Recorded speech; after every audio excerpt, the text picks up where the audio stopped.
Glórias a Deus. Eu cumprimento a amada igreja com a paz do Senhor. Amém. Irmãos, vamos aproveitar que os irmãos estão de pé. Abram as vossas Bíblias no livro de Gênesis. Glórias a Deus.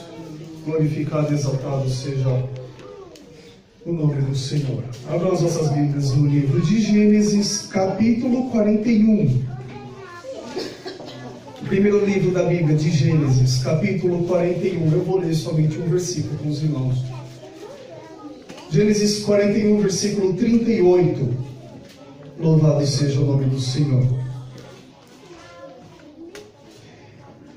Gênesis, capítulo 41, versículo 38. E disse Faraó aos seus servos: acharíamos um varão como este, em que haja o Espírito de Deus? Louvado seja o nome do Senhor. Os irmãos podem tomar os vossos assentos. Glória a Deus. Amados irmãos, nessa noite eu gostaria primeiramente externar o meu agradecimento a Deus, não só por estar aqui na casa do Senhor, tendo essa oportunidade de louvá-lo, mas também por tudo quanto Ele tem proporcionado em minha vida. Agradecer a Deus por estar na companhia da minha esposa. Estamos casados há um pouco mais de um ano e agora sabemos que temos um fruto aí por vir. Aleluia, Deus! Coisa linda! Eu quero também agradecer a Deus pela vida do pastor Everaldo, que deu todo o aval para este trabalho, para o convite. Trazer também a paz para os irmãos do nosso pastor Ronaldo, lá do Monte Santo, da igreja de onde eu venho. Quero agradecer aos irmãos, enfim, por esse convite, por tudo. Pastor Everaldo, eu ouvia muito falar dele quando o Cícero dirigia ao Monte Santo. Cícero virava e mexia, falava lá do pastor Everaldo. E o pastor Everaldo, quando me viu, ele falou assim: olha, eu acho que eu lembro de você quando você era pequenininho, que lá no tempo do pastor Altair, mas bota tempo nisso. Eu era bem pequenininho e ele fazia alguns transportes para a mocidade, e ele falou que lembrava ainda de mim, né? E que Deus abençoe a vida do pastor Everaldo e a todos os irmãos. Estou feliz aqui, já quero até pedir perdão pela regente da mocidade, que os homens cantando e eu entrei no meio, entrei no embalo, né? Não, cantar junto. É muito bom sentir a presença de Deus. Irmãos, é muito bom ser reconhecido. Todos nós queremos o reconhecimento. Desde uma criança, quando faz alguma coisa e quer que o pai e a mãe vejam, né? Faz aqueles desenho mais chamado de rabisco e mostra todo orgulhoso do pai. Fala: pai, olha esse desenho. Aí o pai olha muito de rabisco: mas o que é isso, meu filho? Pai, isso aqui é você, pai. E a criança quer o reconhecimento. Quando se torna adolescente também, busca, infelizmente, às vezes, reconhecimento no meio de grupos de amigos, querendo sempre se destacar. Quando somos jovens e adultos, enfim, nós sempre precisamos do reconhecimento. Está lá no serviço, faz o melhor trabalho possível e quer que o nosso patrão, o nosso chefe, reconheça a nossa capacidade. Nós sempre buscamos reconhecimento. Não interessa se é homem, se é mulher, se é jovem, se já é adulto, nós sempre queremos reconhecimento. Se é de idade, quer ser reconhecido por tudo que já fez em sua vida, por toda a experiência acumulada. E quando a gente vê essa necessidade de reconhecimento, eu olho esse versículo que eu acabei de ler e vejo que Faraó disse não a José. Ele não disse a outras pessoas, senão aos servos de Faraó. Ele olha e ele dá um testemunho, olhando para José e falando assim: acharíamos um varão como este? Olha que reconhecimento que Faraó teve com José. Faraó teve um sonho e ele se inquietou com aquele sonho. Diz que via 7 vacas gordas e depois apareciam 7 vacas magras que comiam as gordas. Ele se inquietou com aquele sonho, depois ele sonhou de novo outro sonho e aí trazendo com espigas, e ele queria saber o que se tratava aqui? Chamou seus magos, os adivinhadores, o povo de Faraó, do Egito, ele era um povo bastante místico, né? Bastante espiritualista, tinham vários deuses. E ele queria saber, mas que é esse sonho? E ele busca com seus conselheiros, com os homens mais sábios que ele tinha, sendo Faraó um dos homens mais poderosos, se não o homem mais poderoso da época, e ninguém poderia falar o que acontecia, ninguém poderia dizer aquele sonho, e de repente aparece um jovem, 30 anos de idade, com a minha idade, José já estava lá no Egito na frente de Faraó. E diz-nos a Bíblia que José chega a Faraó e fala assim: olha, me conta o sonho. Né, o copeiro falou para Faraó: eu conheço um rapaz que de repente ele conhece um Deus aí. E quando o Faraó conta o sonho, José ele fala o significado do sonho e ele ainda vem com um conselho para Faraó. Eu imagino o Faraó boquiaberto. E a Bíblia diz no versículo 37, essa palavra foi boa aos olhos de Faraó e aos olhos de todos os seus servos. Todos se encantaram com a sabedoria. E Faraó ele testifica dizendo: acharíamos um varão como este? Mas que varão é esse? Fez curso, fez faculdade? O que José fez de notório? O que José tinha feito de diferente para ser reconhecido? E Faraó ele diz: não só um varão comum, mas um varão em que haja o Espírito de Deus. Esse verbo, quando diz haja, o verbo haver, ele tem um monte de significado. Se olhar lá no bom dicionário, você vai ver que ele separa uma boa parte só para falar do verbo haver. E nesse sentido do verbo haver está no sentido de ter, no sentido de posse. Este homem, um varão como esse, que ele tenha o Espírito de Deus. E eu, quando fui convidado pelo Janilson, ele falou assim, em pregar aqui no Planalto, logo veio na minha cabeça, eu falei assim: eu acho que eu vou falar lá em Romanos capítulo 12, versículo 2, não vos conformeis com este mundo. E eu me preparando para falar sobre isso, já estava começando até a fazer um esboço mental. Chego no meu serviço, pego a minha Bíblia no meu horário de janta e abro ela. E tentando abrir em Romanos, Deus me trouxe aqui em Gênesis 41, 38. E me trouxe esse versículo à memória. Acharíamos um varão como este que haja o Espírito de Deus? E Deus, ele me trazendo esse versículo, Deus começa a me dar uma mensagem. E eu gostaria de colocar um tema nessa mensagem: Deus sendo reconhecido através das nossas vidas. Gostaria de pregar nessa noite e trazer para os irmãos isto: é Deus sendo reconhecido através das nossas vidas. E a primeira lição que eu extraio debaixo desse tema, que para que Deus seja reconhecido em nossas vidas, primeiro, devemos reconhecer a obra que Deus tem em nossas vidas. Para que Deus seja reconhecido em nossas vidas, em primeiro lugar, precisamos reconhecer a obra de Deus em nossas vidas.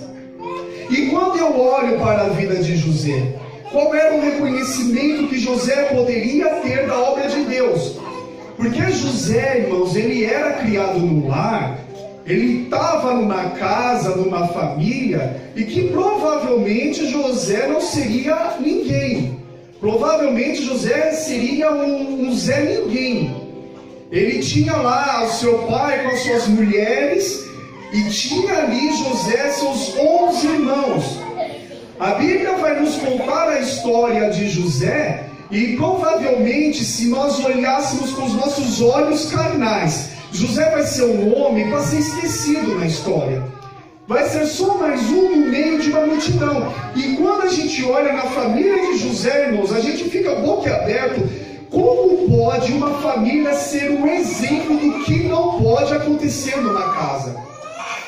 A família de José, meus irmãos, é um bom exemplo do que não ter em nossa casa. Quando nós abrimos a nossa Bíblia no capítulo 37 do livro de Gênesis, nós vemos muitas palavras na Bíblia que a gente às vezes olha e pergunta: Mas isso será que é no lar de alguém que se chama pelo povo de Deus?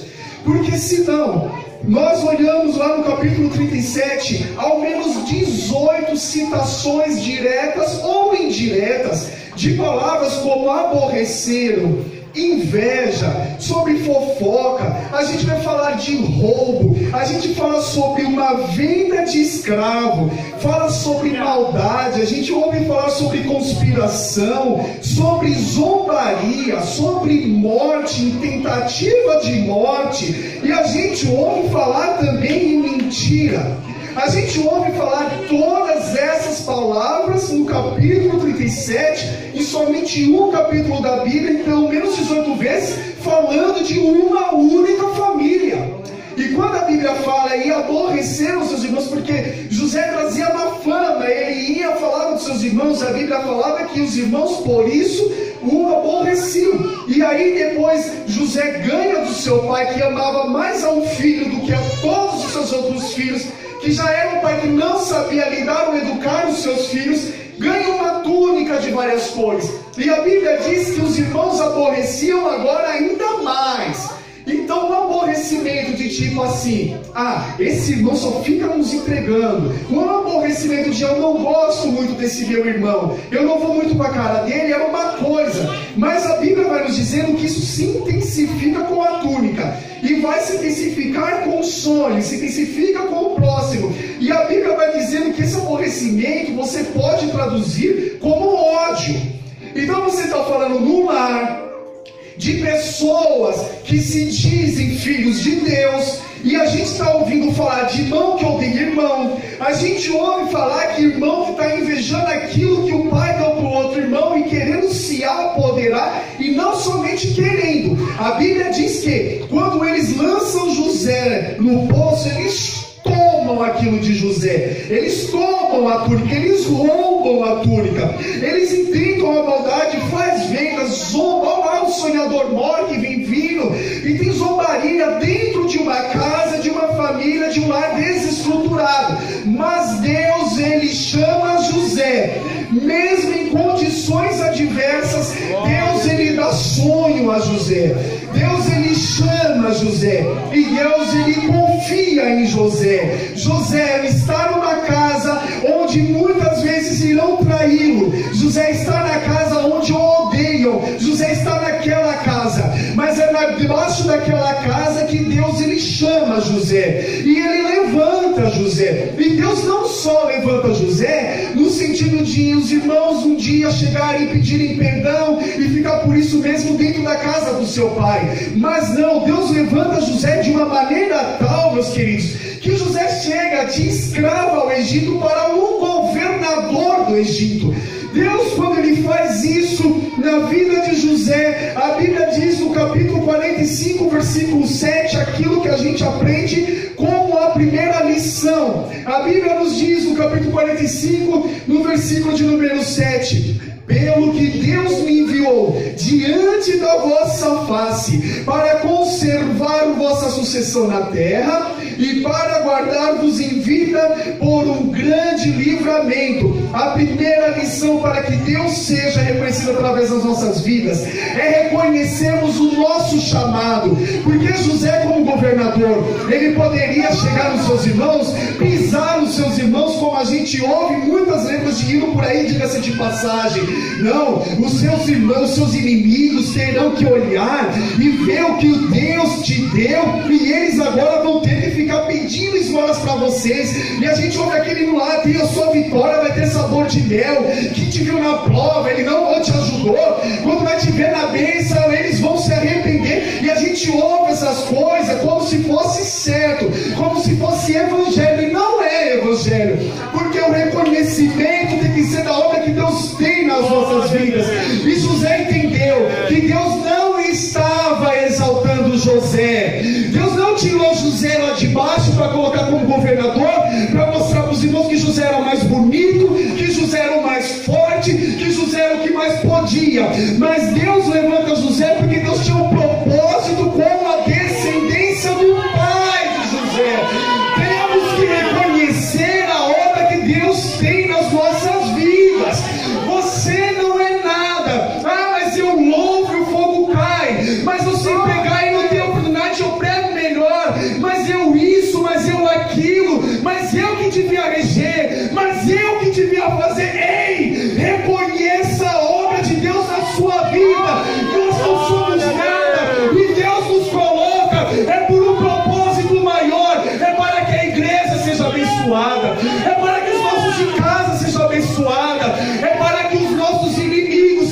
abençoado. Ei, meu irmão, foi você que me traiu? Ei, foi você que me jogou lá no poço? Vem aqui, tem comida para você. Você vai comer comigo, você vai sentar comigo. Evangelho é reconhecimento da obra que Deus tem em nossas vidas. Aleluia, Deus seja louvado. Eu falo isso, meus queridos, porque nós vivemos agora, eu fico abismado em tanta coisa que a gente ouve, e as pessoas ficam falando tanto: Deus vai te dar a bênção, Deus vai te dar a vitória, Deus vai te dar a chave, Deus vai te dar isso, Deus vai te dar aquilo, e muitas vezes a gente está se esquecendo o que é que nós estamos dando para Deus. Nós queremos, mas nós não estamos dando, e melhor é, coisa boa é dar do que receber, meus queridos. Temos que reconhecer o propósito de Deus nas nossas vidas.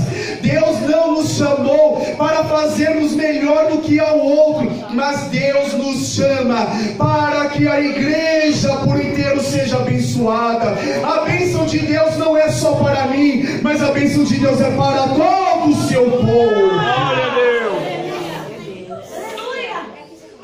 José, ele recebe esse reconhecimento. Deus, ele é reconhecido através de José, e Deus chamou José no meio de todos os 12, porque José reconheceria a Deus. E é por isso que eu coloco como primeiro aprendizado: para que Deus seja reconhecido primeiro, precisamos reconhecer a obra que Deus tem em nossas vidas.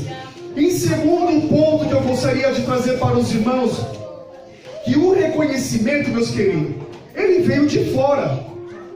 Veja só, acharíamos um varão como este em quem age o Espírito de Deus? A Bíblia fala sobre esse reconhecimento, mas quem disse essas palavras foi Faraó.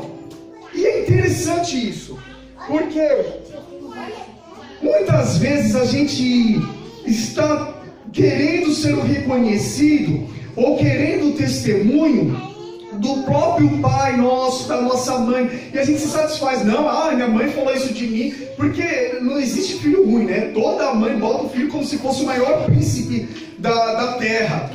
E tem muita gente que está falando assim: não, eu estou sendo reconhecido por minha mãe, ou é um reconhecimento da igreja, não, eu vou ser visto pelo meu pastor, ou os irmãos daqui, que está aí das irmãs, vão me olhar e vão ver que Deus é na minha vida.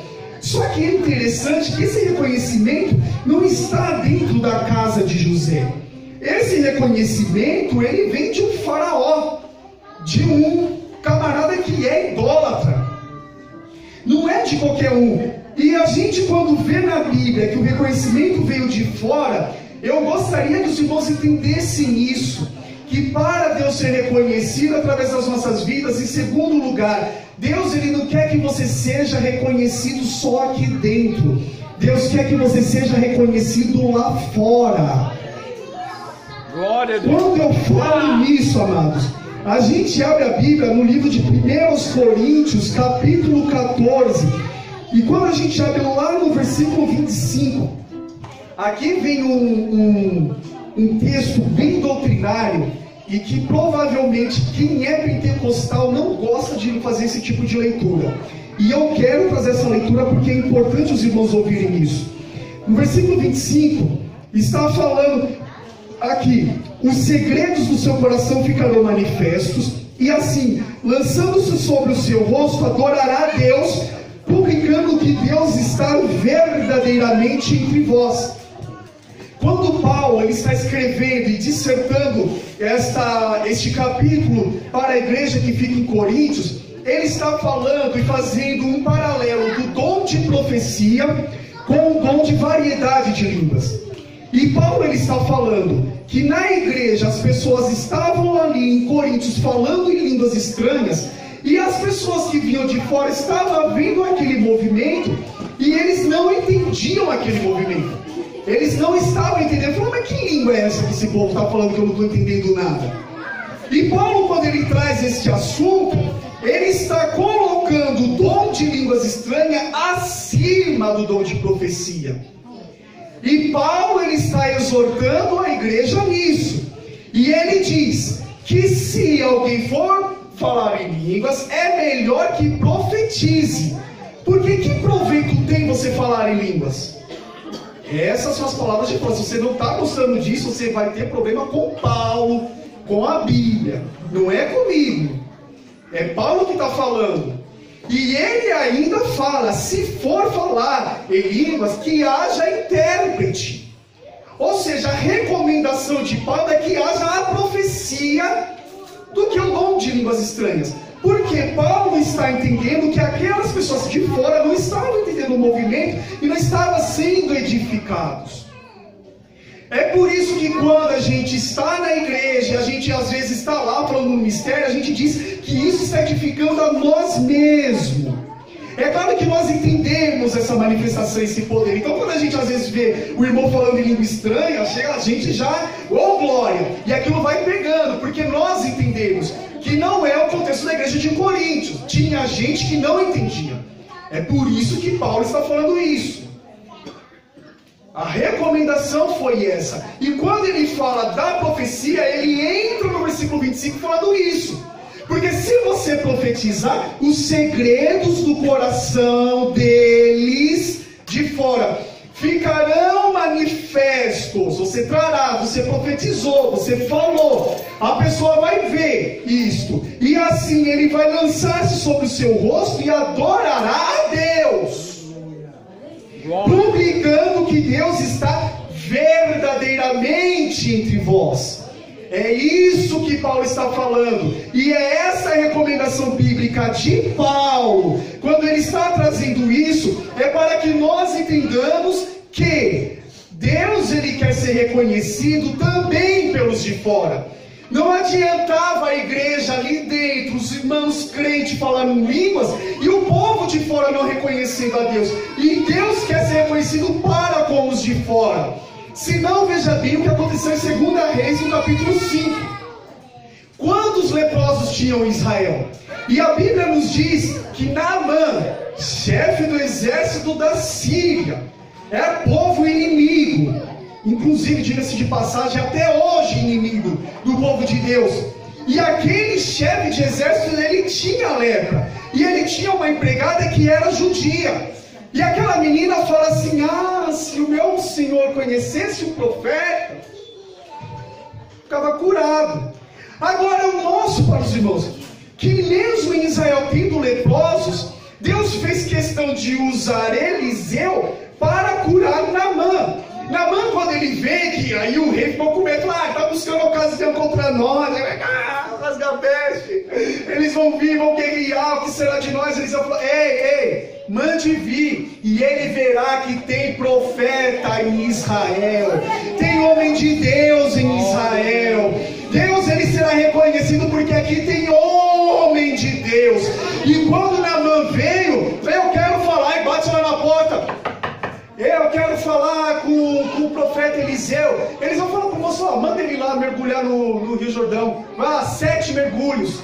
E quando Naamã ouve isso, fala, mas eu, chefe, e ele vem me mandar um mensageiro para falar comigo, ele que tem que vir me atender, e tapete vermelho para mim, ele vem mandar. E Naamã ficou enfurecido. Aí o homem falou assim, mas Naamã, é o seguinte, você já não está com a lepra? Já não está nessa, já não chegamos aqui? Vamos lá, mergulha aí, vamos ver o que acontece. Naamã vai dar os 7 mergulhos e a Bíblia nos diz que a pele de Naamã volta como se fosse pele de um menino, de uma criança. E veja o que está escrito no versículo de número 15 do capítulo 5. Em 2 Reis está assim, então voltou ao homem de Deus depois que fora curado, e ele e toda a sua comitiva. Ele não foi sozinho. Naamã fez questão de que todos os homens que o acompanhavam viessem junto com ele. E quando Naamã chega para Eliseu, a Bíblia diz, pôs-se diante dele e disse, eis que tenho conhecido que em toda a terra não há Deus, senão em Israel. Não há um outro maior, senão o Deus que você serve. É esse Deus que eu reconheço. Glória a Deus. Podia ser alguém de casa, podia ser um leproso de casa, mas Deus fez questão de curar Naamã, para não mostrar somente no povo dele que ele é Deus, mas para mostrar lá fora que é o nome dele que deve ser exaltado, o nome sobre todo nome, sobre toda potestade e domínio, pelos séculos dos séculos, é a ele que deve ser adorado. Glória a Deus. E a Bíblia ela não fala somente nesses trechos, me permito separar só, mas essa passagem já estarei terminando. Lá em Zacarias, no seu capítulo 8, uma profecia, amados, tremenda de Zacarias. Eu, quando olho essa profecia, eu fico falando, meu Jesus amado. Olha que Zacarias fala, capítulo 8, a partir do versículo de número 20. Assim diz o Senhor dos Exércitos, ainda sucederá que virão povos e habitantes de muitas cidades, e os habitantes de uma cidade irão a outra, dizendo, vamos depressa, suplicar o favor do Senhor e buscar o Senhor dos Exércitos. Eu também irei, e assim virão muitos povos e poderosas nações buscar em Jerusalém o Senhor dos Exércitos e suplicar a bênção do Senhor. Versículo 23, assim diz o Senhor dos Exércitos, naquele dia sucederá que pegarão 10 homens de todas as línguas das nações, pegarão sim na orla da veste de um judeu, dizendo, iremos convosco, porque temos ouvido que Deus está convosco. Meus irmãos, e eu gostaria de trazer essa profecia para a vida dos irmãos e profetizar na sua vida.